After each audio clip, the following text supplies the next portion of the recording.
Welcome to movie brand.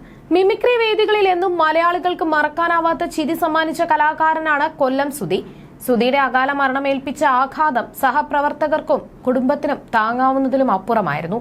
Stage പരിപാടി കഴിഞ്ഞ് കാറിൽ യാത്ര ചെയ്തുണ്ടായ അപകടത്തിലാണ് സുധി മരണപ്പെടുന്നത്. അന്ന് സുധിയുടെ കൂടെ ഉണ്ടായിരുന്ന ബിനു അടിമാലിയും മഹേഷ് കുഞ്ഞുമോനും ഒക്കെ അപകടത്തിൽ നിന്ന് അത്ഭുതകരമായി രക്ഷപ്പെട്ടിരുന്നു. സുധിയുടെ ഓർമ്മകളിലൂടെയാണ് രേണു ഓരോ ദിവസവും മുന്നോട്ട് കൊണ്ടുപോകുന്നത്. പലപ്പോഴും ഏറെ വിമർശനങ്ങൾ കേൾക്കേണ്ടി വന്നിട്ടുണ്ട് രേണുവിന്. ഇപ്പോഴിതാ വീണ്ടും രേണുവിന് നേരെ സൈബർ ആക്രമണം രൂക്ഷമാകുകയാണ്. ഇൻസ്റ്റഗ്രാമിൽ പോസ്റ്റ് ചെയ്ത വീഡിയോയ്ക്ക് പിന്നാലെയാണ് രേണുവിന് നേരെ വിമർശനങ്ങൾ ഉയർന്നത്. രേണുവിന്റെ റൊമാന്റിക് ലുക്കിലുള്ള വീഡിയോയാണ് പോസ്റ്റ് ചെയ്തിരിക്കുന്നത്. ചാന്തു കുടഞ്ഞൊരു സൂര്യൻ മാനത്ത് എന്ന പാട്ടിൽ കടപ്പുറം പശ്ചാത്തലമാക്കി വളരെ റൊമാന്റിക് ആയിട്ട് ഷൂട്ട് ചെയ്ത വീഡിയോയ്ക്കാണ് വിമർശനങ്ങൾ വരുന്നത്. വളരെയധികം മോശമായി പോയെന്നും സുധിയെ ഓർക്കുമ്പോൾ സഹതാപം തോന്നുന്നു എന്നുമാണ് പലരും കമന്റ് ചെയ്തിരിക്കുന്നത്. സുധിയുടെ മക്കൾ ഇതൊക്കെ കണ്ടാൽ എങ്ങനെ സഹിക്കും? സുധി ചേട്ടന്റെ ആത്മാവ് ഓർമ്മ എന്നൊക്കെ പറഞ്ഞ് രേണു നാടകം കളിക്കുന്നു. സുധി ജീവിച്ചിരുന്നെങ്കിൽ ഇങ്ങനെ ഉണ്ടാകില്ലായിരുന്നു. കുറച്ചെങ്കിലും ബോധമുണ്ടോ ഇവർക്കെന്നെല്ലാം പലരും കമന്റ് ചെയ്യുന്നുണ്ട്. എന്നാൽ വിമർശനങ്ങൾക്കിടെ അനുകൂലിച്ചും ചിലർ അഭിപ്രായങ്ങൾ പങ്കുവയ്ക്കുന്നുണ്ട്. ഭർത്താവ് മരിച്ചെന്ന് കരുതി വെള്ളസാരി ഉടുത്ത് എന്നും ഇരുന്ന് കരയണോ എന്നും സ്വന്തം ഇഷ്ടത്തിനനുസരിച്ച് ജീവിക്കണമെന്നും ആളുകൾ പറയുന്നുണ്ട്.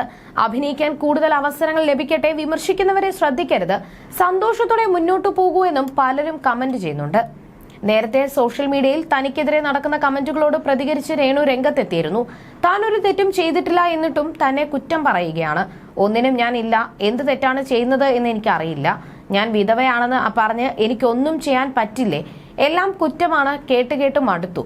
ഒന്നെങ്കിൽ ജീവിതം അവസാനിപ്പിക്കും, അല്ലെങ്കിൽ ആരെയെങ്കിലും കെട്ടി ജീവിക്കും. എനിക്ക് മടുത്തു. ഇങ്ങനെ കേൾക്കാൻ എന്തേലും തെറ്റ് ചെയ്തിട്ടാണേലും കുഴപ്പമില്ലെന്നും രേണു പറഞ്ഞിരുന്നു. ഉടനെ ഒരു വിവാഹം ഉണ്ടാകുമോ എന്ന ചോദ്യത്തിനും അടുത്തിടെ രേണു മറുപടി പറഞ്ഞിരുന്നു.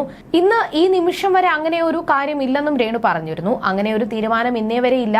നാളത്തെ കാര്യം നമ്മുടെ കയ്യിലല്ലല്ലോ, ദൈവത്തിന്റെ കയ്യിലല്ലേ. എനിക്ക് സുധിച്ചേട്ടന്റെ ഭാര്യയായിരിക്കാനാണ് താല്പര്യം. നാളെ ചിലപ്പോൾ ഒറ്റപ്പെടും. സുധിച്ചേട്ടന്റെ ഓർമ്മകളാണ് ഇപ്പോൾ മുന്നോട്ട് നീക്കുന്നത്. ചില കമന്റുകൾ കണ്ടു പുള്ളി ഗൾഫിൽ പോയതുപോലെയാണ് ഞങ്ങളുടെ വിചാരം എന്നൊക്കെ.